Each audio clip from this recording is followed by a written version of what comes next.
Friends, आज की हमारी स्टोरी एक इमोशनल रोलर कोस्टर की तरह है क्योंकि ये बहुत ज्यादा क्यूट और रोमांटिक है। हमारी हीरोइन, जो कि एक लिटिल कॉलेज गर्ल होती है, वो एक्सीडेंटली किसी के साथ नाइट स्पेंड कर लेती है। फिर बाद में उसको पता चलता है कि वो कोई और नहीं, उसी कॉलेज का प्रोफेसर है जो उसे शादी के लिए प्रपोज करता है। हमारी लिटिल हीरोइन, जिसको उसकी फैमिली वाले कभी भी अच्छा ट्रीट नहीं करते, उसकी फीलिंग्स और इमोशंस को कभी नहीं समझते, तो क्या वो हमारे हीरो के ऑफर को एक्सेप्ट करेगी? कुछ टाइम बाद जब उसे पता चलता है कि वो प्रेग्नेंट है, तब तो हमारा हीरो उसे बिल्कुल प्रिंसेस की तरह ट्रीट करता है। और तो और हमारे हीरो की फैमिली वाले भी उसे ट्रेजर की तरह स्पॉइल करते हैं। तो फिर कैसे हमारा हैंडसम हीरो हमारी इनोसेंट सी हीरोइन का दिल जीत पाता है, जिसने आज तक कभी फैमिली का प्यार नहीं देखा? क्या वो उसके लव पर भरोसा कर पाएगी? ये जानने के लिए आपको पूरी वीडियो को लास्ट तक देखना होगा। तो चलो बिना किसी देरी के स्टार्ट करते हैं स्टोरी को। स्टोरी की स्टार्टिंग में हम हमारी फीमेल लीड जिनजिन को देखते हैं, जो रोते और ड्रिंक करती जा रही थी। क्यूए ने मेरी फीलिंग्स के साथ खिलवाड़ किया। इनफैक्ट वो अपनी बेस्ट फ्रेंड के साथ गई थी ताकि क्यूए को कन्फेस कर सके। बट तभी वो क्यूए को अपने फ्रेंड्स के साथ बातें करता सुन लेती है, जो बोल रहा था, क्यूए तो बस मेरी लीकर है, जो मैं इसे बोलता हूं वो कर देती है। और वो दूसरी लड़की का गिफ्ट लेकर उसे बाहों में भर लेता है। बाकी फ्रेंड्स कहते हैं, तुम दोनों परफेक्ट मैच हो, वो विलेजर लड़की तुम्हारे लायक ही नहीं है। जिनजिन ने सब सुन लिया था तो वहां से रोते हुए भाग जाती है और टल्ली होकर कहती है, वो दोनों किस करने लग गए थे, फिर क्या, वो दोनों रोमांस करने लग जाते हैं और साथ में नाइट स्पेंड कर लेते हैं। मॉर्निंग में जिनजिन की आंख खुलती है तो वो देखकर हैरान, ओ माय गॉड, मैंने प्रोफेसर के साथ नाइट स्पेंड कर लिया। वो चुपके से वहां से उठकर भाग जाती है, पर सोते हुए भी उसे वही वन नाइट स्टैंड के सपने आ रहे थे। तो सोचती है, 1 महीना हो गया, मुझे उसी के सपने क्यों आ रहे हैं। जिनजिन एक कॉलेज स्टूडेंट है और वो अपनी बेस्ट फ्रेंड के साथ क्लासरूम में आती है तो सारे क्लासमेट्स न्यू प्रोफेसर के बारे में बात कर रहे होते हैं, जो हॉपकिंस यूनिवर्सिटी के टॉप स्टूडेंट रह चुके हैं, और सुना है कि वो बहुत ज्यादा हॉट और हैंडसम है। अगर सिंगल हुए तो मजा आ जाएगा। इतने में वहां एक लड़की अपने लवर से चिपकी हुई आ जाती है। बेस्ट फ्रेंड कहती है, इन नमूनियों पर ध्यान मत दे, तुझे तो इससे भी ज्यादा हैंडसम लड़के मिल जाएंगे, जैसे कि हमारे न्यू प्रोफेसर मिस्टर चाओ। तभी प्रोफेसर चाओ की एंट्री होती है। बाकी क्लासमेट्स खुश हो जाते हैं, वाओ, ये तो सच में हैंडसम है। बट जिनजिन जल्दी से अपनी बुक के पीछे मुंह छुपा लेती है। मैंने नाइट स्पेंड किया, वो भी अपने यूनिवर्सिटी के प्रोफेसर के साथ। मिस्टर चाओ पढ़ाने लगते हैं, बेस्ट फ्रेंड जिनजिन से बोल रही थी। तभी वो प्रोफेसर के ऑफिस में जाती है। वो पूछता है, तुम क्लास में कौन से सपने देख रही थी? वो कहती है, रात में ठीक से सो नहीं पाई, इसलिए थोड़ी सी नींद आ गई थी। प्रोफेसर चाओ कहता है, मैं अभी कुछ टाइम पहले फॉरेन से आया हूं तो मुझे नहीं पता यहां कैसे पढ़ाते हैं, बट अगर तुम्हें बोरिंग लगे तो बता देना। वो कहती है, नहीं, आप अच्छा पढ़ाते हो। तो वो उसे जूस ग्लास में देकर कहता है, बच्चों को ये पीना पसंद है। वो पीते हुए सोचती है, लगता है प्रोफेसर चाओ मुझे पहचान नहीं पाए। तभी मिस्टर चाओ कहता है, वो वन नाइट स्टैंड? वो कहती है, वो मैं नहीं थी। बट वो उसके लिप्स पर झुकने लगता है और हाथ पकड़कर कहता है, जहां तक मुझे याद है तुम्हारी फिंगर पर तिल है। और सच में तिल निकलता है। वो सॉरी बोलने लगती है, गलती मेरी है, समझो कि हमारे बीच कुछ हुआ ही नहीं, मैं दोबारा ऐसा नहीं करूंगी, और भाग जाती है। अब पास्ट का सीन दिखता है। फॉरेन से वापस आकर मिस्टर चाओ अपने फ्रेंड्स के साथ था। फ्रेंड्स उसे ड्रिंक ऑफर करते हैं पर वो मना कर देता है। मुझे अल्कोहल से एलर्जी है, तो उसके लिए कॉकटेल मंगवाते हैं। बट जैसे ही वो पीता है, उसमें कुछ मिलाया गया था, वो नशे में चला जाता है। इनफैक्ट उसने गलती से अल्कोहल पी ली थी। उधर टल्ली जिनजिन उसे मिलती है और फिर नाइट स्पेंड हो जाता है। सुबह जब चाओ उठता है तो ब्लड देखता है और सोचता है, मैंने क्या कर दिया, अपनी स्टूडेंट के साथ सो गया। जिनजिन सोचती है, अगर प्रोफेसर चाओ ने सबको बता दिया कि मैं उसके साथ सोई हूं तो मेरी लाइफ खत्म। कुछ दिन बाद उसे उल्टियान होने लगती है। वो हॉस्पिटल भागती है और भगवान से दुआ करती है, मैं अभी सिर्फ 21 की हूं, प्लीज कुछ ना हो। पर प्रेगनेंसी टेस्ट पॉजिटिव आता है। कॉलेज में चाओ उसे टिफिन देता है, ये लो, मैंने खुद बनाया है। वो खाना खाती है और रोने लगती है। हीरो कहता है, तुम खाना खाते हुए रो क्यों रही हो, मेरा मूड खराब कर दिया, और उठकर चला जाता है। घर में मम्मी पापा उसे डांटते हैं, तुम्हारी वजह से तुम्हारा भाई खाना नहीं खा पाया। तुम हर जगह मुसीबत हो, कोई तुम्हें पसंद नहीं करता, नहीं चाहते कि तू हमारे घर में हो, तुझे पैदा ही नहीं होना था। वो सोचती है, मैं सच में प्रेग्नेंट नहीं हूं, बस थोड़ी तबीयत खराब है। मां कहती है, उल्टी आ रही है तो टॉयलेट में जा, यहां गंदगी मत फैला। वो सोचती है, अगर पेरेंट्स को पता चला मैं सच में प्रेग्नेंट हूं तो ये लोग सच में मुझे मार डालेंगे। वो प्रोफेसर चाओ को बताती है तो वो कहता है, तुम अभी पढ़ाई में हो, तुम्हारे लिए सबसे इंपॉर्टेंट स्टडी है, तो सही ऑप्शन है बेबी को अबॉर्ट कराना। वो कहती है, मुझे पेरेंट्स को बताने की हिम्मत नहीं है, सर्जरी के लिए पेरेंट्स के साइन चाहिए। वो कहता है, सबसे पहले तो मैं माफी मांगता हूं, उस दिन मैं भी टल्ली था और ऊपर से मैं तुमसे बड़ा भी हूं, तो जिम्मेदारी मेरी है। वो कहती है, तुम भी तो प्रोफेसर हो। तो वो बोलता है, तो क्या हुआ, हम शादी कर सकते हैं ताकि हमारा बच्चा लीगल हो जाए और मैं अपने हस्बैंड और फादर की सारी रिस्पॉन्सिबिलिटी अच्छे से निभाऊंगा। और जब तक प्रेगनेंसी है तुम तब तक छुट्टी ले सकती हो, उसके बाद दोबारा से स्टडी कंटिन्यू कर सकती हो। तब मैं बेबी का ध्यान रख लूंगा और तुम्हारे होमवर्क में भी हेल्प कर दूंगा ताकि तुम्हारी स्टडी भी डिले ना हो।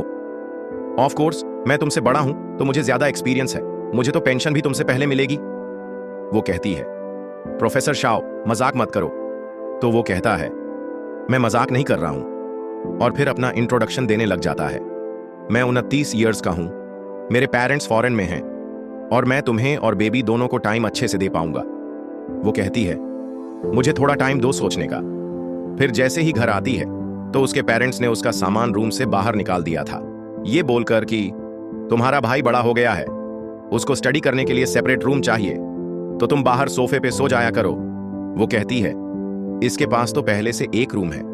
भाई बोलता है, वो तो बेडरूम है, मुझे स्टडी रूम अलग चाहिए, और तुम्हारे रूम में जो कचरा था वो मैंने बाहर फेंक दिया। वो कहती है, मैंने बचपन से इन प्लांट्स को पाला था, तुमने रूम ले लिया कोई बात नहीं, पर इनको तोड़ना जरूरी था। डैड कहते हैं, ये घर मेरा है तो मेरे बेटे जहां मर्जी रहेंगे, तुम्हें क्या, अगर तुम्हें यहां रहना पसंद नहीं तो निकल जाओ यहां से। वो कहती है, ठीक है मैं चली जाती हूं। फिर वो प्रोफेसर चाओ से मिलती है तो वो कहती है, तुम्हें देखकर लग रहा है तुम इस प्रोसेस से काफी ज्यादा फैमिलियर हो। वो कहता है, नहीं रे, मैं आने से पहले यहाँ के बारे में सब पता करके आया था, वरना मेरी भी पहली बार शादी हो रही है। फिर वो लोग मैरिज सर्टिफिकेट ले लेते हैं, मिस्टर चाओ फोटो खींच लेता है, मैं अपनी फैमिली को सेंड करूंगा। वो कहती है, क्या मुझे भी आंटी अंकल से मिलना है, मेरा मतलब तुम्हारे पेरेंट्स से। फिर सोचती है, मुझे अभी इसकी आदत नहीं है। वो कहता है, चिंता मत करो, अभी वो फॉरेन वैकेशन पर गए हैं, उन्हें वापस आने में काफी टाइम है। वो कहती है, अगर उन लोगों को मैं पसंद नहीं आई। वो कहता है, वो तुम्हें क्यूट बोलेंगे, नहीं तो मुझे डांटेंगे कि तुम्हें बिल्कुल बुली ना करूं। फिर वो एक विला देखने के लिए जाते हैं जो बहुत ही मस्त होता है। वो पूछता है, क्या तुम्हें पसंद आया, तुम्हें घर चाहिए था ना, तो ये कैसा है। वो सोचती है, इसने सच में मेरी बात को सीरियसली ले लिया। मिस्टर चाओ कहता है, मास्टर बेडरूम बहुत बड़ा है, सेकंड रूम को हम बेबी का रूम बना सकते हैं, थर्ड रूम को हम स्टडी रूम बना सकते हैं, वहां तुम पढ़ सकती हो, मैं काम कर सकता हूं, और अगर फ्यूचर में हमारा सेकंड बेबी हुआ तो फोर्थ बेडरूम है ना, वहां की मैनेजर कहती है, तुम्हारा हस्बैंड कितना अच्छा है। मिस्टर चाओ उस घर को खरीदने लगता है तो वो पूछती है, क्या मैं यहां प्लांट्स लगा सकती हूं। तो वो उसे पकड़कर कहता है, मैं तुम्हारा ध्यान रख लूंगा। वो कहती है, मैं अपना ध्यान खुद रख सकती हूं। वो कहता है, मुझे पता है तुम्हारे डॉर्म में सिर्फ एक बेड और डेस्क है, बार बार चढ़ना सेफ नहीं है। वो कहती है, मुझे डर लग रहा है कहीं दूसरों को पता ना चल जाए कि हम शादीशुदा हैं। वो कहता है, मत डर, अगर तुम्हें कुछ चाहिए तो मुझसे ले लेना, जब तुम बड़ी हो जाओगी तो मैं तुम्हें अपना सैलरी कार्ड भी दे दिया करूंगा। फिर वो ओके करके जाने लगती है तो वो कहता है, हैप्पी वेडिंग। वो भी बोलती है, हैप्पी वेडिंग। बेस्ट फ्रेंड पूछती है, तूने कल की छुट्टी क्यों ली थी। वो कहती है, घर का मूड अच्छा नहीं था। बेस्ट फ्रेंड कहती है, पता नहीं प्रोफेसर चाओ किससे मैसेज पर बात कर रहे हैं, इतना स्माइल कर रहे थे, जरूर कुछ चल रहा है। जिनजिन जल्दी से अपना फोन छुपा लेती है और सोचती है, मुझे ऐसा क्यों लग रहा है कि जैसे मेरे प्रोफेसर चाओ के साथ चक्कर चल रहा है। वो सोचती है, ये क्या चाहता है, मैं इसे हस्बैंड बुलाऊं। तभी एक स्टूडेंट आने लगता है, वो डर के मारे टेबल के नीचे छुप जाती है और चाओ उसे खींचकर अपनी गोद में बिठा लेता है। स्टूडेंट उसे फाइल पे साइन करवाने आता है, बट उसे नीचे बैठा देखकर स्माइल करता है। तुम अचानक छुप क्यों गई। वो कहती है, मैं नर्वस थी, और फिर भाग जाती है। वो प्रोफेसर चाओ से मिलने आती है, वो उसे एक पॉलीथिन पकड़ा देता है, वो छूत से गाय बचा लेती है। फिर वो अपनी दूसरी टीचर के पास आती है फॉर्म सबमिट कराने। टीचर कहती है, डॉर्म के बाहर एक लड़की का एक्सीडेंट हो गया था, इस वजह से स्कूल के रूल्स और ज्यादा स्ट्रिक्ट हो गए हैं, तुम्हें डॉर्म छोड़ने से पहले अपने पेरेंट्स के साइन करवाने पड़ेंगे। वो प्रोफेसर चाओ को कॉल कर देती है, फिर जो उसने प्लांट्स ऑर्डर किए थे वो सब डिलीट करने लग गई थी। प्रोफेसर चाओ आता है और उसे मैरिज सर्टिफिकेट दिखा देता है, फिर फॉर्म पर साइन कर देता है। तो वो सोचती है, कोई सपोर्ट करता है तो कितना अच्छा लगता है। टीचर हाँ कर देती है, वो उसे लेकर जाने लगता है तो टीचर उनकी फोटो खींच लेती है पीछे से। ये सबको बताऊंगी, प्रोफेसर चाओ की शादी हो गई। बट चाओ खुद ही कह देता है, एक बात है, प्लीज शॉक मत होना, मेरी शादी हो गई है। वो हैरान, तुम्हारा तो बॉयफ्रेंड भी नहीं था, किससे शादी हुई? कौन है वो? तू मजाक तो नहीं कर रही? वो बताती है, प्रोफेसर चाओ से। बेस्ट फ्रेंड कहती है, प्रोफेसर चाओ तो बहुत हैंडसम है, हर लड़की उनका नाम लेती है। फिर बोलती है, वैसे अगर तू प्रोफेसर चाओ के साथ रहने लग गई तो नॉवेल्स में जैसे होता है, पहले शादी फिर प्यार, तेरी लव स्टोरी भी वैसी ही हो जाएगी। वो कहती है, वो तो बस मेरी रिस्पॉन्सिबिलिटी ले रहा है। बेस्ट फ्रेंड कहती है, तुझे फायदा भी तो हो रहा है, तू स्टडी भी कर सकती है, उसी घर में रह सकती है, और वो तुझे बिल्कुल प्रिंसेस की तरह ट्रीट करता है। ऐसे भी तुम दोनों कपल हो तो ये सब तो नॉर्मल हो जाएगा ना। और हाँ, वो सब करते हो तो प्रोटेक्शन जरूर यूज करना, वरना प्रोफेसर चाओ तो स्ट्रांग है, तुम हर बार प्रेग्नेंट हो जाओगी। पता चला ग्रेजुएशन से पहले सेकंड बेबी। इतने में क्यूए का फ्रेंड जिनजिन को चाओ के साथ देख लेता है तो कहता है, वो किसी लग्जरी कार में बैठी थी, पता नहीं किसके साथ, जरूर कोई अमीर होगा, लगता है अब वो तुम्हें इतना लाइक नहीं करती। तो क्यूए को गुस्सा आने लगता है। मिस्टर चाओ तो उसकी लिप्स पे कुछ लगा देख के फिंगर से साफ करने लगता है। वो सोचती है, इससे मुंह साफ करवाना था, कितना एम्बैरेसिंग है। फिर वो उसकी फिंगर को पकड़ के लिख कर लेती है और तुरंत सोचती है, ये मैंने क्या कर दिया, और कार्ड काउंटर से भाग जाती है। जबकि मिस्टर चाओ स्माइल कर रहा था। वो सब सपना जैसा लग रहा था और भागकर बेड पर कूद जाती है। फिर लौट पड़ हो रही होती है। मिस्टर चाओ उसे देख लेता है और स्माइल करता है, पर जैसे ही वो उसे देखती है एकदम खड़ी हो जाती है। वो पूछता है, शाम को क्या खाओगी? वो कहती है, कुछ भी। फिर कहती है, मेरा मतलब तुम बड़े हो ना। पर मिस्टर चाओ कहता है, हमारे घर में छोटे पहले खाते हैं। तो वो खुश होकर खाने लगती है। मिस्टर चाओ उसे और खाना दे देता है तो उसकी आंखों में आंसू आ जाते हैं। फिर मिस्टर चाओ उसको जोक सुना के हंसा देता है। जिन अपनी बेस्टी से खाना खाते हुए बात कर रही होती है, स्पीकर ऑन था। मिस्टर चाओ सब सुन लेता है। बेस्टी कहती है, पहले बेबी के बाद जल्दी सेकंड बेबी कर लेना, फिर ट्विंस भी हो गए तो क्यूट लगेंगे। मिस्टर चाओ कहता है, मैंने तुमको जो बोला तुमने सुना नहीं? वो कहती है, मैंने सुना, और साथ में प्रोफेसर चाओ ने भी। बेस्टी बोलती है, सॉरी। रात में जब वो नीचे आती है, मिस्टर चाओ बुक पढ़ रहा था। वो कहती है, मैं पानी लेने आई हूं, बट वो उसे पकड़ के बिठा देता है। उसे पार्ट टाइम जॉब वाला मैसेज करता है, क्या तुम काम पर नहीं आओगी? वो सोचती है, बेबी अभी छोटा है, मुझे पैसे तो कमाने पड़ेंगे, पर प्रोफेसर चाओ मेरे पार्ट टाइम जॉब के लिए हाँ नहीं करेगा, लगता है कोई बहाना बनाना पड़ेगा। मिस्टर चाओ खाने को दे देता है तो वो थैंक यू बोल के चली जाती है। फिर अपनी बेस्टी के साथ खड़ी होती है। कोई उसे दूर से देख रहा था। उसकी लवर जानबूझ के कहती है, हमारी एनिवर्सरी आने वाली है तो जिन तुम भी आना। बेस्टी बोलती है, घंटा चलेगा, जिन का बॉयफ्रेंड इस क्यूए से 100 गुना बेहतर है। जिन उसे देखने लगती है, ये क्या बोल रही है? क्यूए पूछता है, तुम्हारा बॉयफ्रेंड है? वो कहती है, तुम्हें इससे क्या? और दोनों वहां से चली जाती हैं। मिस्टर चाओ पूछता है, क्या तुम्हें भूख लगी है? वो मना करती है, बट उसके पेट से गुड़ गुड़ की आवाज आती है। तो चाओ हंसता है और पूछता है, तुम क्या खाओगी? वो स्पाइसी फूड का नाम लेती है तो कहता है, ठीक है, अभी देखता हूं। वो कहती है, मुझे लगा तुम मना करोगे कि मैं प्रेग्नेंट हूं, स्पाइसी फूड नहीं खा सकती। वो कहता है, बेबी पर इसका ज्यादा असर नहीं पड़ता, कभी कभी तो खा सकते हैं, और उसे रेस्टोरेंट ले जाता है। जब वो स्टडी कर रही होती है तो उसे मिल्क ला कर देता है। फिर उसकी बुक में देखकर पूछता है, तुम्हें हेल्प चाहिए? वो सोचती है, वाओ, प्रोफेसर तो स्टडी में एक्सीलेंट है, ये मेरे पास है तो इससे क्यों नहीं पूछ लेती? वो कहती है, हाँ। तो वहीं बैठकर उसे पढ़ाने लग जाता है, बट वो तो उसकी हैंडसमनेस में खो जाती है। मिस्टर चाओ उसे हॉट के बारे में पढ़ा रहा था, पर उसका दिल अब भी मिस्टर चाओ पर ही था। वो पूछता है, क्या तुम सुन भी रही हो? वो कहती है, मैं भूल गई। वो कहता है, ये दूसरी बार हुआ है जब मैं पढ़ा रहा हूं और तुम डिस्ट्रैक्ट हो रही हो, बताओ क्या रीजन है? वो कहती है, क्योंकि तुम इतने हैंडसम हो। मिस्टर चाओ हैरान, सोचता है कि मेरी स्टूडेंट मुझे छेड़ रही है। वो कहता है, रिपीट करो जो मैंने पढ़ाया। तो वो उसे देखकर कहती है, आप सही हैं। वो कहता है, मैंने देखने से मना किया था। वो कहती है, पर क्या करूं, फेस ही ऐसा है। उसे देखकर लगता है ये तो सब प्रोफेसर की तरफ झुक चुकी है। रूम में आकर वो खुद को पकड़ लेती है। बेस्टी कहती है, तू अभी भी पार्ट टाइम जॉब क्यों करती है? प्रोफेसर चाओ ने तो तुझे कार्ड दिया है ना? वो कहती है, भले उसने दिया है, पर मैं उसका यूज थोड़ी ना कर सकती। तभी बॉस बेस्टी को बाहर बुला के पूछता है। वो कहती है, मैं अपनी फ्रेंड को धोखा नहीं दे सकती। वो कहता है, क्यों, तुम्हें फेल होना है? वो कहती है, ठीक है, और उसे सब बता देती है। जिन पार्ट टाइम जॉब पे थी, तभी प्रोफेसर चाओ आ जाता है। उसे देखकर वो एकदम छुप जाती है। वो आती है, वो मिस्टर चाओ हंसता है तो पूछती है, क्या कोई सीन है? वो कहता है, मैं तुमसे मिलने आया हूं, 10 बजे बाहर आ जाना, मैं तुम्हारा वेट कर रहा हूं। बाहर लड़कियां उसे देखती हैं। वो कितना हैंडसम है। वो सोचती है, कहीं वो गुस्सा तो नहीं हो गया।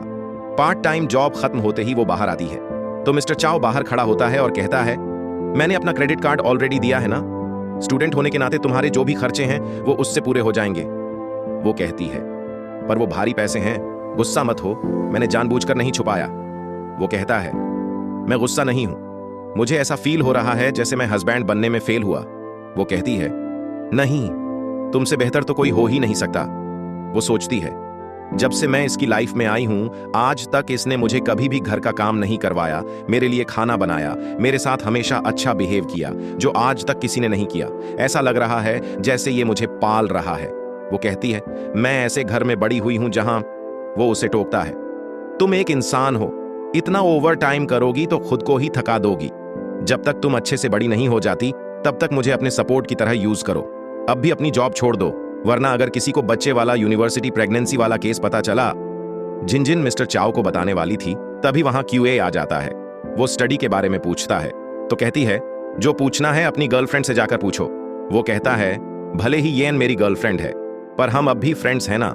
काउंटर पर क्यूए कुछ पूछता है, डिस्काउंट मिलेगा? वो कहती है, मैं सिर्फ वर्कर हूं, डिस्काउंट नहीं दे सकती। येन जानबूझकर सबसे महंगी कॉफी ऑर्डर करती है। उसके फ्रेंड्स कहते हैं, ये तुम्हारे बॉयफ्रेंड को पटाने की कोशिश कर रही है। जिन सब सुन चुकी थी। वो उनको पूरी लिस्ट सुना देती है कि उन्होंने क्या क्या बोला था, साथ में बिल भी दे देती है। वो कहती है, मेरी मेमोरी बहुत तेज है, आगे से मुझसे दूर रहना, और गुस्से से काउंटर के पीछे चली जाती है। जहां काम कर रही थी, वो बॉस बीच में स्ट्रेच करके हाथ पकड़ लेता है। वो कहती है, पुलिस को मत बुलाओ, मैंने तुमको इतने टाइम से जॉब दी है, मेरी वजह से तुम्हारा घर चल रहा है। वो कहती है, तुम्हारी वजह से नहीं, मैंने खुद मेहनत से कमाया है, थैंक यू, पर तुमने मुझ पर चैरिटी नहीं की थी। बॉस कहता है, अगर ये बात बाहर गई तो स्कूल में तुम्हारी इमेज खराब होगी। लो, मैं तुम्हें 200 एक्स्ट्रा दे देता हूं। फ्लैशबैक में स्कूल टाइम पर उसकी मां आई थी और उसे सबके सामने थप्पड़ मार दिया था। वो सोचती है, कम से कम मिस्टर चाओ की फैमिली को तो मुझ पर बिना प्रूफ के यकीन है। फिर गुस्से से वहां से निकलकर जहां की तरफ बढ़ती है, जहां पूछता है, जब तुम्हारा मन नहीं था तो तुमने साइन क्यों किया? वो कहती है, तो फिर मैं क्या करती? किसी ने आज तक नहीं बताया कि क्या करना है। मेरी फैमिली वालों ने तो यही सिखाया कि गलती मेरी ही होती है और लड़कियों को सब कुछ सहना चाहिए, प्रॉब्लम्स क्रिएट नहीं करनी चाहिए, दूसरों को परेशान नहीं करना चाहिए। वो पूछती है, फॉरेन में स्टडी करना कैसा रहता है? वो कहता है, काफी अच्छा, हम दूसरे कल्चर को जान पाते हैं, नए लोगों से बातें कर पाते हैं। तुम्हारा क्या ख्याल है? वो सोचती है, मैंने तो कभी फॉरेन स्टडी के बारे में सोचा ही नहीं था। मिस्टर शाओ अपने एक दोस्त से मिलवाता है। उसका फ्रेंड हैरान रह जाता है, ये तो लिटिल गर्ल लगती है। फिर वो उससे हाथ मिलाता है और पूछता है, तुम्हारी एज क्या है? वो बताती है, 21। तो फ्रेंड चौंक जाता है, अभी तो तुम कॉलेज में हो, कौन से कॉलेज में? वो कॉलेज का नाम बताती है। फ्रेंड और हैरान, इस मिस्टर शाओ ने तो अपनी स्टूडेंट से शादी कर ली। वो कहता है, मुझे क्या बोलना चाहिए, सिस्टर इन लॉ? वो मुस्कुराकर कहती है, नॉर्मली जिन बोल लो। वो पूछता है, मिस्टर शाओ, क्या मैं कुछ पूछ सकता हूं? शाओ कहता है, तुम्हारी मर्जी, पूछो क्या पूछना है। फिर गुयेन पूछने ही वाला था कि जिन बताती है, मुझे प्रेग्नेंट हुए अभी 2 महीने भी नहीं हुए। फ्रेंड हैरान, 1 नाइट स्टैंड में ही प्रेग्नेंट हो गई? मिस्टर शाओ सख्त लहजे में कहता है, ऐसा कुछ भी नहीं हुआ, मैंने पहले उसे प्रपोज किया था, फिर हमने शादी की थी। फ्रेंड कहता है, तो तुमने सिर्फ रिस्पॉन्सिबिलिटी की वजह से शादी की? मिस्टर शाओ शांत रहता है। फिर वो क्लास में वापस आ जाते हैं। जिन अभी तक नहीं आई थी तो शाओ उसे देखने लग जाता है। तभी वो अंदर आ जाती है। वो उससे कहता है, तुम कुछ ठीक नहीं लग रही, क्या हुआ? वो कहती है, कुछ नहीं, बस थोड़ा थक गई हूं। वो कहता है, तो जाओ थोड़ा रेस्ट कर लो, मैं बाकी सब संभाल लूंगा। फिर सीन कट होता है मेडिकल क्लास पर, जहां स्टूडेंट्स बॉडी ऑन ऑर्गन्स का म्यूजियम देख रहे होते हैं। एक लड़का देखकर घबरा जाता है और उल्टी करने भाग जाता है। वो जिन भी वहां से हट जाती है। एक स्टूडेंट ऑर्गन्स की फोटो खींच रहा था। वो मना करती है, डिलीट कर दो ये फोटो। वो नहीं मानता और उसे धक्का दे देता है। जैसे ही वो गिरने लगती है, मिस्टर शाओ उसे पकड़ लेता है।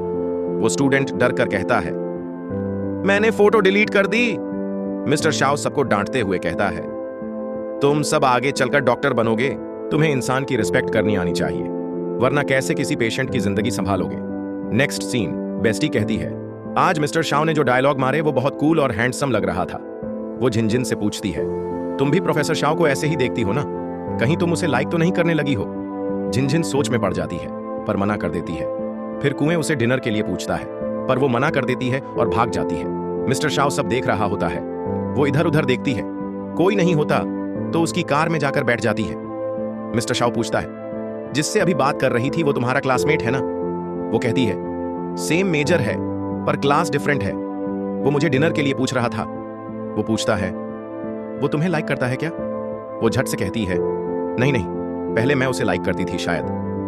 मिस्टर शाओ कहता है, तुम्हारी एज में किसी को पसंद करना नॉर्मल है। झिनझिन सोचती है, उसे फर्क ही नहीं पड़ता। नेक्स्ट डे, कुएं के फ्रेंड्स बोलते हैं, जब से तेरी गर्लफ्रेंड आई है, झिनझिन तुझे इग्नोर कर रही है। लगता है अब तू पहले जितना चार्मिंग नहीं रहा और इतनी जल्दी शादी भी कर ली। झिनझिन ये सब सुनती है और सोचती है, क्या उसे मुझसे शादी करके रिग्रेट हो रहा है? क्या वो मुझे डिवोर्स देने वाला है? मिस्टर शाओ उसका हाथ पकड़ के कहता है, तुम मेरे लाइफ का सबसे अच्छा एक्सीडेंट हो। भले शुरुआत रिस्पॉन्सिबिलिटी से हुई थी पर अब मुझे कोई अफसोस नहीं। वो रोने लगती है तो वो उसे चुप कराता है। वो कहती है, मैं नहीं रो रही। वो हंसकर कहता है, अच्छा है, बताओ क्या खाओगी? वो कहती है, कुछ मीठा, खट्टा या स्पाइसी? वो कहता है, रहने दो, सब कुछ बना देता हूं। फिर वो कॉल पर बात कर रहा था तो वो पूछती है, क्या तुम अपनी बुक भी पब्लिश करते हो? वो हाँ में सिर हिलाता है। वो जरा दूर होती है पर फिसल जाती है तो वो उसे पकड़ लेता है और वो उसके काफी करीब आ जाती है। वो सोचती है, प्रोफेसर शाओ का मतलब क्या था? उसे वो रोमांटिक नाइट याद आ जाती है और ब्लश करके भाग जाती है। डिनर में वो कहता है, मैं बिजनेस ट्रिप पर जा रहा हूं, अगर तुम्हें कुछ भी प्रॉब्लम हो तो मुझसे कह देना, मैं बदलने की कोशिश करूंगा। वो सोचती है, ये हमेशा मुझे ब्रेव बनाना चाहता है। अचानक से वो खड़ा होता है और कहता है, क्या मैं इतना लकी हूं कि तुम मेरे साथ बर्तन धोने में मदद करोगी? वो खुश होकर हाथ बढ़ा देती है। फिर दोनों मिलकर बर्तन धोते हैं पर वो गलती से अपने चेहरे पर साबुन लगा लेती है तो वो भी अपने मुंह पर साबुन लगा लेता है। वो हंस पड़ती है।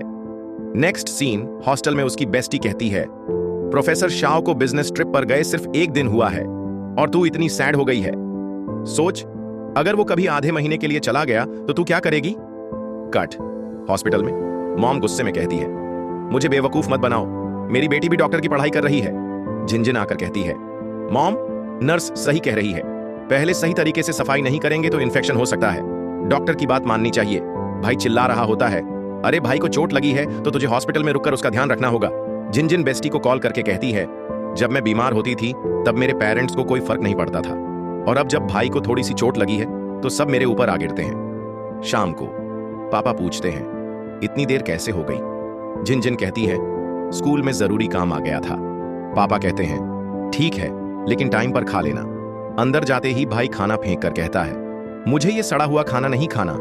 मॉम कहती है, झिनझिन तू अपने भाई को मना ले। वो कहती है, ये खाना नहीं खा रहा तो आप मुझे क्यों सुना रही हो? मॉम बोलती है, क्योंकि ये तेरा भाई है। वो जवाब देती है, भाई है, कोई पूर्वज नहीं जो पूरा घर इसे मनाए।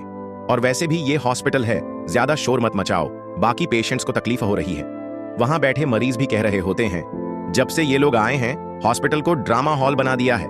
झिनझिन कहती है, मैं डिनर करके आती हूं, तब तक आप अपने प्यारे बेटे को मना लीजिए। मॉम सोचती है, ये आजकल इतनी अलग कैसे हो गई। फिर मॉम देखती है कि हॉस्पिटल का बिल बहुत ज्यादा है। सोचती है, इसने तो पार्ट टाइम जॉब और स्कॉलरशिप से बहुत पैसे कमाए होंगे। वो कहती है, तुझे हमारी फैमिली की हालत पता है तो तू ही बिल भर दे। झिनझिन कहती है, मेरे पास पैसे नहीं है। मॉम कहती है, तुझे एक बहन होने के नाते अपनी जिम्मेदारी निभानी चाहिए। वो कहती है, मैं सच में कह रही हूं, मेरे पास पैसे नहीं है। मेरी कॉलेज फीस भी मेरी स्कॉलरशिप से जाती है और मेरा रहना सहना पार्ट टाइम जॉब से चलता है। अब तो होमवर्क इतना हो गया है कि मैं काम पर भी नहीं जा पा रही। मॉम कहती है, पूरा टाइम बाहर मस्ती करती होगी और क्या। और जैसे ही वो खाना खाने लगती है, मॉम उसका डिनर छीनने लगती है। उसी वक्त प्रोफेसर शाओ कॉल करता है। क्या तुम कॉलेज से घर आ गई? झिनझिन कहती है, अभी नहीं। वो कहता है, मैं कल शाम तक वापस आ जाऊंगा। वो कहती है, ठीक है, मैं वेट करूंगी। तभी ग्वेन हॉस्पिटल में उसे देख लेता है और पूछता है, सिस्टर इन लॉ, आप यहां क्या कर रही हैं? और फिर कॉल करके मिस्टर शाओ को बता देता है, सिस्टर इन लॉ के भाई का पैर टूट गया है और वो हॉस्पिटल में है। आपने कहा था कि वो प्रेग्नेंट है, तो वो कैसे हॉस्पिटल में सब संभाल पाएगी? मिस्टर शाओ तुरंत फ्लाइट बदलवाता है। इमरजेंसी है, मुझे अभी घर वापस जाना होगा। दूसरी तरफ मॉम बेटे को खाना खिला रही थी, पर वो नखरे दिखा रहा था। ये क्या बेकार खाना है, नहीं चाहिए। मॉम झिनझिन से कहती है, तू दिन रात पढ़ाई ही करती रहती है, अब जाकर अपने भाई के लिए फल ले आ। जैसे ही झिनझिन बाहर जाती है, उसका बैग गिर जाता है। मॉम बैग उठाती है और उसकी प्रेगनेंसी रिपोर्ट देख लेती है। वो वापस आती है और चिल्लाती है, किस जंगली के साथ घूम रही थी तू? तभी तो घर वापस नहीं आ रही थी। बाहर मुंह काला कराई हो और अब हॉस्पिटल में तमाशा बना रही हो। और पकड़कर बाकी मरीजों को दिखाते हुए चिल्लाती है, देखो ये मेरी बेटी है, कॉलेज जा रही थी, पता नहीं कौन इसे प्रेग्नेंट कर गया। झिनझिन को प्रोफेसर शाओ की बातें याद आती हैं और वो भी फट पड़ती है। बचपन से आपने हमेशा मुझे ही डांटा है। जब भी मेरा भाई कुछ करता था, आप बोलते थे, बच्चा है, नादान है। और जब मैं अपने खर्चों के लिए पैसे मांगती थी, आप मना कर देती थी। पर जब ये कोई भी चीज बाय करता है, आपने कभी मना नहीं किया। मैंने कभी आपसे भीख नहीं मांगी। मॉम चिल्लाती है, ऐसी हालत में बच्चे को जन्म नहीं दे सकती तू, यहां खड़ी क्या कर रही है? जा, कहीं जाकर टपक जा। झिनझिन का दिल टूट जाता है। वो गुस्से में चाकू उठाती है। तभी प्रोफेसर शाओ वहां पहुंच जाता है और चाकू अपने हाथ से पकड़ लेता है। वो देखती है उसका खून निकल रहा है, पर वो प्यार से चाकू लेता है और कहता है, फूल हो क्या तुम? तुम्हारी जान से बढ़कर कुछ भी नहीं है। मॉम चिल्लाती है, तुम मुझे डराओगे? शाओ कहता है, पहले आपकी बेटी को ठीक होने दो, फिर बात करेंगे। लेकिन एक बात साफ है, हम शादीशुदा हैं और मैं इसकी पूरी जिम्मेदारी लेता हूं। अब आप लोग इस मामले में दखल नहीं देंगे। डॉक्टर आता है और उसे मरहम लगाता है। वो कहती है, तुमने चाकू की धार से क्यों पकड़ा? शाओ कहता है, मुझे डर था कहीं तुम खुद को नुकसान न पहुंचा दो। वो कहती है, पर तुम्हारे हाथ से खून बह रहा है। वो कहता है, मेरे हाथ से ज्यादा तुम्हारी जान की कीमत है। वो कहती है, मैंने अपने पास्ट में बहुत कुछ सहा है, पर कभी नहीं सोचा था कि मैं सबको मना भी कर सकती हूं। शाओ उसका हाथ पकड़ता है। तब तुम्हारे पास कोई ऑप्शन नहीं था, पर अब तुम खुद को खोज रही हो और स्ट्रांग बन रही हो। वो कहती है, हाँ, अब से मैं अपना असली रूप बनूंगी। अगले दिन वो कार में शाओ का हाथ पकड़ के बैठी थी। तभी उसके पेरेंट्स का मैसेज आता है, अगर तुमने एक्सप्लेन नहीं किया तो हम सीधे तुम्हारे स्कूल आ जाएंगे। शाओ कहता है, चलो जाकर उनसे बात करते हैं। वो कहती है, अगर उन्होंने तुम्हें इंसल्ट किया तो? वो जवाब देता है, समस्या से भागने का कोई मतलब नहीं, मैं साथ हूं, डरने की जरूरत नहीं। वो गिफ्ट्स खरीदते हैं और घर पहुंचते हैं। मॉम गुस्से में, बेशर्म, वापस आने की हिम्मत कैसे हुई? थप्पड़ मारने वाली होती है, पर शाओ उसका हाथ पकड़ लेता है। डैड चिल्लाता है, मैं तुम पर केस करूंगा। शाओ कहता है, mother in law, father in law, पहले गिफ्ट्स देखिए, फिर बैठकर बात करते हैं। मॉम कहती है, कौन से ससुराल वाले? हमें यह शादी कबूल ही नहीं, अभी के अभी इसे डिवोर्स दो। वो कहती है, मेरा बच्चा कोई जंगली नहीं है। मॉम कहती है, तू कॉलेज में है, मां बनने की उम्र नहीं है। वो जवाब देती है, आपको मां बनना आसान लगा होगा, पर अगर मेरी बेटी नहीं मानी तो क्या उसे थप्पड़ मार दोगे? अगर उसने कोई परेशानी खड़ी की तो बिना पूछे उसे डांटोगे? मॉम गुस्से में हाथ उठाती है, पर इस बार शाओ से पहले झिनझिन खुद उसका हाथ पकड़ लेती है। बहुत हो गया, बचपन से आपने मुझे इग्नोर किया और अब अचानक फिक्र हो रही है, मारना है तो मार लो, लेकिन अब मैं चुप नहीं बैठने वाली। मॉम गुस्से से चिल्लाती है, हमने तुझे खाना दिया, घर दिया, और तू इतनी एहसान फरामोश निकली। झिनझिन रोके बिना कहती है, घर? क्या आपको सच में ये घर लगता है? क्या कभी आपको मेरी फिक्र हुई भी है? आपके लिए तो बस आपका बेटा ही सब कुछ है। मेरा प्यारा बेटा आज क्या खा रहा होगा और मैं क्या हूं, बस एक जिम्मेदारी। मॉम कहती है, तू कुछ नहीं समझती। वो मिस्टर शाओ जो अभी तुझे सपोर्ट कर रहा है, देखना कल को यही तुझसे पीछा छुड़ाएगा। चल हॉस्पिटल अबॉर्शन करवा और उससे डिवोर्स ले ले। झिनझिन मना कर देती है। मिस्टर शाओ आगे आता है, कम से कम मेरी बात तो सुन लीजिए। वो अपना क्रेडिट कार्ड निकाल कर दे देता है। झिनझिन रोकने लगती है, लेकिन वो उसका हाथ थाम लेता है। अब आप लोग इसे लाइफ टाइम परेशान मत कीजिए, इसको इसके स्टडी और काम पे फोकस करने दीजिए। डैड कहते हैं, तुम सिर्फ 5 लाख देके खुद को जिम्मेदार समझ रहे हो। तुम्हें पता है ना, तुम्हारा साला पढ़ाई में इतना अच्छा नहीं है, तुम्हारी तरह इंटेलिजेंट नहीं है, उसका फ्यूचर कौन देखेगा? फिर धीरे से बोलते हैं, पर तुम तो हमेशा हमारी बेटी रहोगी। मिस्टर शाओ, तुम्हारे लिए एकदम ठीक है। झिनझिन कहती है, ठीक है, फिर एक बार आखिरी बार रो लेती हूं। भाई झुंझलाकर दूध पी लेता है। वो रोती है और उसे गले लगा लेती है। मिस्टर शाओ उसे सहला रहा होता है। वो कहती है, मैं फ्यूचर में बहुत पैसे कमाऊंगी, तब आपके वो 5 लाख लौटा दूंगी। शाओ मुस्कुराकर कहता है, तब मैं इंटरेस्ट के साथ एक्स्ट्रा रिटर्न मांगूंगा, एक सरप्राइज की शक्ल में। ग्रैंडमा एंट्री लेती है, फिर मेरे प्यारे ग्रैंडसन के लिए क्या गिफ्ट लाओगे? फिर खुद ही कहती है, अरे छोड़ो, अब हम तुझे नहीं, अपनी ग्रैंडडॉटर को स्पॉइल करेंगे। नेक्स्ट सीन, जिनजिन स्टडी कर रही होती है। शाओ कहता है, तुम्हें पढ़ाई करनी है ताकि आने वाली हर प्रॉब्लम का सामना कर सको। हमें हमेशा अपना बेस्ट वर्जन बनते रहना चाहिए। दोनों डील करते हैं। वो देखती है कि शाओ ने उसके लिए दूध रखा है। वो स्माइल करती है, पीती है और थोड़ा ब्लश भी कर रही होती है। जैसे ही शाओ कमरे में आता है, ग्रैंडमा हंसते हुए बोलती है, कहीं ये अपनी डॉटर इन लॉ और ग्रैंड डॉटर इन लॉ को भगाने ना लग जाए। फिर जिनजिन पूछती है, तुम्हारी फैमिली छोटा सा बिजनेस करती है, क्या बिजनेस है? शाओ मुस्कुराकर कहता है, तुमने कैंग फार्मास्यूटिकल्स का नाम सुना है? वो चौंक जाती है। वो तो कंट्री की टॉप मेडिकल कंपनी है। मुझे लगता है अब मुझे आपकी फैमिली से मिलने से पहले थोड़ा ठीक से तैयार होना चाहिए। शाओ हंसते हुए कहता है, डराओ मत यार, पहली बार मिलोगी उनसे। और हाँ, ये सबके लिए गिफ्ट्स भी लाया हूं। ग्रैंडमा कहती है, मैं भी तेरे लिए एक सरप्राइज लाई हूं, और हाथ पकड़कर झिनझिन को ले जाती है। मॉम धीरे से पूछती है, सच सच बताओ, तुमने कैसे उस लड़के को पटा लिया? झिनझिन शर्माते हुए कहती है, जो गिफ्ट्स मैं लाई हूं वो बहुत महंगे तो नहीं है। डैड कहते हैं, हम सब फैमिली हैं, गिफ्ट्स के प्राइस की नहीं, दिल की कीमत होती है। झिनझिन ग्रैंडमा के लिए एक हैट लाई थी। वो पहनते ही कहती है, बहुत अच्छी लग रही है, मैं तो अब इसे रोज पहनूंगी। मॉम के लिए स्कार्फ था, वो भी चुपचाप रख लेती है।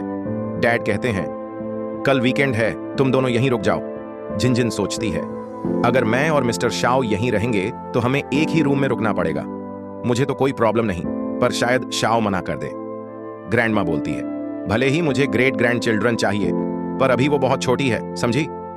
अगर शाओ ने कुछ किया तो मुझे बता देना, मैं उसकी हड्डियां गिनती बंद कर दूंगी।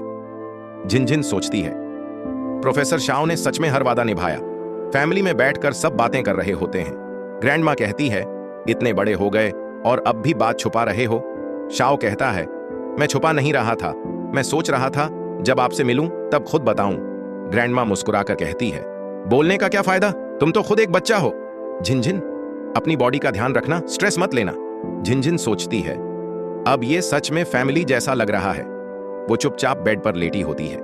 तभी मिस्टर शाओ आता है, उसके पास बैठता है और एक रिंग निकाल कर दिखाता है। हमने इतनी जल्दी शादी की कि रिंग्स का सोचा ही नहीं, वो कहता है। झिनझिन मुस्कुराकर जवाब देती है, पर मैं स्कूल में हूं। मॉम और डैड कहते हैं, हमें नहीं पता तुम्हें क्या पसंद है, इसलिए ये क्रेडिट कार्ड रख लो, जो तुम्हें पसंद हो वो खरीद लेना। वो मना कर रही थी। तभी मिस्टर शाओ कहता है, मॉम, ये ऐसे नहीं लेगी, आप इसे शॉपिंग के लिए बाहर ले जाइए, कुछ अच्छा लगे तो खुद से लेगी। कॉलेज में एक कंपटीशन हो रहा होता है। टॉप 5 स्टूडेंट्स को सिलेक्ट करने के लिए क्वेश्चन आंसर राउंड चल रहा था। तभी प्रोफेसर शाओ की एंट्री होती है। झिनझिन सोचती है, ये तो बिजी था ना। स्टूडेंट्स कहते हैं, प्रोफेसर शाओ किसी को देखने आए हैं क्या? अब बस एक लास्ट सवाल बचा था, क्यों पहले बटन दबा देता है लेकिन उसका आंसर गलत होता है। झिनझिन तुरंत बटन दबा देती है और सही जवाब देती है। क्यों गुस्से में कहता है, कंपटीशन साधा था तो स्टेज पर आकर दे देती। झिनझिन ताना मारती है, तो मुझे नीचे दिखा रहे हो क्योंकि मैं तुम्हारी तरह इंटेलिजेंट नहीं हूं। वो चुपचाप जाने लगता है। झिनझिन कहती है, पहले जवाब दो वरना ब्रेकअप।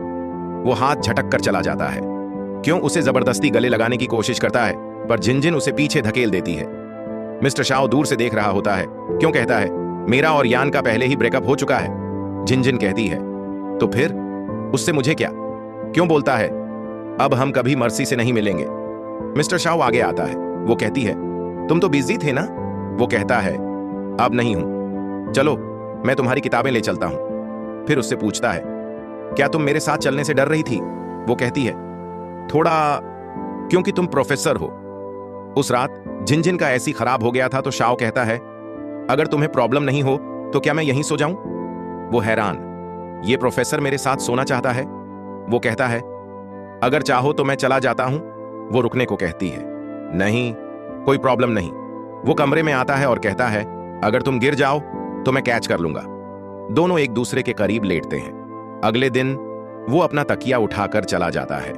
जिनजिन कहती है, अगर ऐसी टूटा था तो रिपेयरमैन को बुलाकर ठीक भी करवा सकते थे ना। वो टालता है, देख लेती हूं कितनी खराबी है। जैसे ही वो ऐसी चेक करती है, अंदर से रिमोट निकाल लेती है।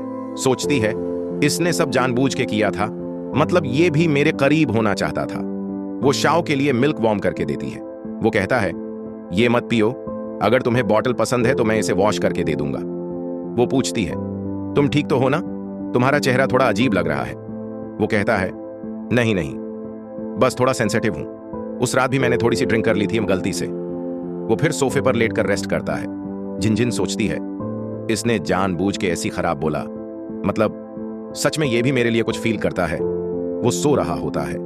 जिनजिन धीरे से उसे किस कर लेती है, पर तभी उसकी आंख खुल जाती है। वो चौंकता है और उसे अपनी तरफ खींच लेता है। क्या तू मुझे लाइक करती है? जिनजिन सोचती है, बहुत ज्यादा। तभी जिनजिन का फोन बजता है। कॉल था क्यू का। क्यू कहता है, मैं वो दिन बहुत मिस करता हूं जब हम साथ लाइब्रेरी जाते थे, स्टडी करते थे, साथ खाना खाते थे। मैंने देखा तुम शाओ के साथ हो, तुम बहुत अट्रैक्टिव हो। धीरे धीरे मुझे फीलिंग्स होने लगी थी, लेकिन मैं कंट्रोल नहीं कर पाया। जिनजिन कहती है, मेरे पास भी एक सीक्रेट है। मुझे पहले से पता था कि तुम्हारे रूम का एसी टूटा नहीं था, और मुझे यह जानकर खुशी हुई। शाओ कहता है, आगे से मैं तुमसे कुछ नहीं छुपाऊंगा। दोनों एक दूसरे का सिर टिका लेते हैं। नेक्स्ट डे क्यों आता है और शर्मिंदा होकर कहता है, मैं उस रात टल्ली था, इसलिए कुछ भी बोल गया। मैं मानता हूं मैंने तुम्हें धोखा दिया था। क्यों कहता है, मुझे एक और चांस दे दो। वो कहती है, प्लीज मेरी जिंदगी में बार बार इंटरफेयर करना बंद करो, क्योंकि मेरा जवाब हमेशा नो ही रहेगा। वो जब उसे छूने की कोशिश करता है, वो उसका हाथ झटक देती है। मुझे टच मत करना। वो पूछता है, क्या तुम किसी और के साथ हो? तभी मिस्टर शाओ एंट्री करता है और कहता है, अबे नमूने, बार बार ऐसा ही करेगा क्या? मेरी वाइफ को बार बार परेशान करना बंद कर। और आगे कहता है, वैसे भी ये प्रेग्नेंट है। क्यों हैरान होकर कहता है, मुझे नहीं पता था कि तुम प्रेग्नेंट हो, आई एम सॉरी। और शर्म से झुककर चला जाता है। बाकी स्टूडेंट्स भी हैरान थे। सारे प्रोफेसर शाओ को घूर रहे थे, पर वो शांत से खड़ा था। बेस्टी कहती है, तू भी प्रोफेसर शाओ के स्कूल में स्टडी करना चाहती है ना? वो कहती है, हाँ, पर सीट्स बहुत लिमिटेड हैं। बेस्टी कहती है, हर क्लास से एक स्टूडेंट सिलेक्ट होना है। अगर हमारी क्लास से तू नहीं चुनी जाएगी तो और कौन होगा? तभी वो सोचती है, इतनी मेहनत की है, फिर भी रिजेक्ट हो जाऊं तो? बट फिर कहती है, कोई बात नहीं, फ्यूचर में और भी चांस मिलेंगे। मिस्टर शाओ उसका हाथ पकड़ के कहता है, अगर हम पहले न मिले होते। तो वो उसका हाथ कस के पकड़ लेती है और कहती है, तुमसे मिलना मेरी लाइफ की सबसे लकी चीज है। वो स्माइल करता है और उसे किस कर लेता है। वो भी उसे किस करने लगती है और फिर शर्मा कर उसे गले लगा लेती है। वो प्रेगनेंसी की वजह से थोड़ी कमजोर लग रही थी, तो मिस्टर शाओ उसे गोद में उठा लेता है। उसकी आंखों में आंसू थे। नेक्स्ट सीन में वो उसकी दवाइयां लगा रहा होता है। पूछता है, दर्द हो रहा है क्या? वो कहती है, नहीं तो बस, क्या ये स्कार एगली दिखेगा? वो कहता है, बिल्कुल नहीं। वो कहती है, झूठ बोल रहे हो। तो वो नीचे बैठ जाता है और उसके स्कार पे एक प्यार भरा किस करता है। कहता है, जब एक एंजल का जन्म होता है तो वो अपनी मम्मी की बैली पर एक निशान छोड़ता है। ये उसी लव का सिंबल है, तो ये ऑगली कैसे हो सकता है? वो स्माइल करती है तो वो उसका माथा सहला देता है। फिर अगला सीन, किसी ने उससे कहा था, क्या वो प्रेगनेंसी की वजह से अपना करियर छोड़ देगी? तो मिस्टर शाओ कहता है, अगर वो खुद ऐसा करना चाहती है तो ये उसकी चॉइस है और वो बहुत अच्छी बात है। वो ये सुनकर इमोशनल हो जाती है और मिस्टर शाओ को कसकर गले लगा लेती है। आपको कहानी कैसी लगी कमेंट में जरूर बताना। इसी तरह की प्यार भरी स्टोरी देखने के लिए वीडियो को लाइक और चैनल को सब्सक्राइब करें।